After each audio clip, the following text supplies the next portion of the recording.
Programme. First tonight, a plumber from Hertfordshire who's still waiting for an operation after breaking his arm 10 months ago has described the NHS as unacceptable. Torrin Eales from Welham Green near Hatfield says being out of work this long has cost him thousands of pounds and he's now in danger of losing his home. The Health Trust says the operation was cancelled on the grounds of clinical safety. Natalie Gray has more. Twisted and hanging limply by his side, Torrin Eales' left arm is completely out of shape. He broke it last December when he fell down the stairs at home.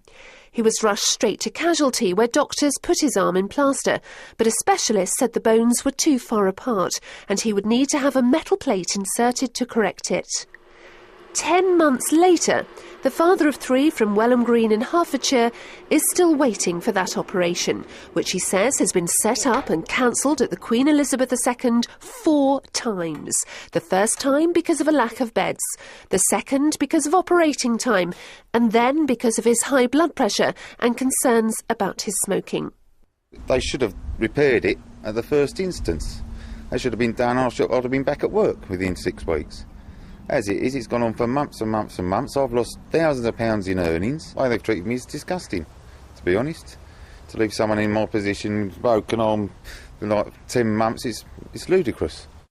But the Eastern North Herts NHS Trust say their records show the operation was cancelled just twice, and only then on grounds of clinical safety. In particular, they say Mr Eales failed to listen to their surgeon's advice to give up smoking. What's going on in the body with the heart, the lungs, the blood system, the kidneys, all that has to be taken into account to make sure that the person is at optimum well-being, because undergoing any operation there are risks, but you want to be as well as possible in order to put somebody under a general anaesthetic. Mr Eales disputes that the rules over smoking were made clear, but says he has now given up. He hopes an operation will be made available soon to get his arm and his life back to normal. Natalie Gray, Anglia News. A former Essex vicar who downloaded nearly 2,000 indecent images of children was today spared a jail sentence at Chelmsford Crown Court. Trevor Diaper, who's 58, was given a 3-year community order to attend a rehabilitation programme and placed on the sex offenders register for 5 years. Diaper, who was formerly vicar at St Peter's Church at Bocking near Braintree, admitted 6 offences of making indecent images and 1 of possessing indecent images of children. The judge also directed not guilty verdicts on 7 charges of sexual assault on a girl aged under 13 after the prosecution offered no evidence.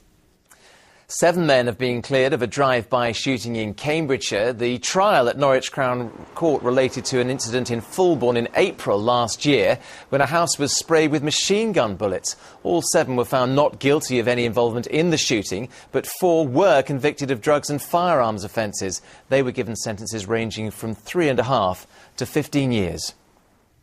A huge tyre fire which broke out in Cambridgeshire has finally been extinguished 7 weeks after it started. 2,000 tonnes of rubber caught fire at a recycling plant in Littleport near Ely, causing thick black smoke to billow across the village for weeks.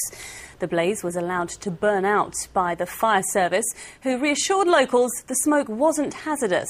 Tackling the fire is thought to have cost taxpayers around £80,000. The cause is still unknown, although police have ruled out arson. Well, next, the 10-day holiday that left a tourist from Milton Keynes trapped in Peru for 3 years. Simon Burke was sent to jail after his travelling companion was found carrying drugs, but he was later cleared on appeal. Despite that, the vagaries of the Peruvian justice system meant he was unable to leave the country. Now his family are finally anticipating his return. Neil Bradford reports. Simon Burke is heading home at last.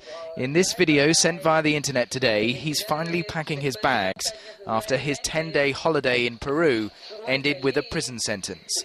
Until now, he's been unable to leave the country.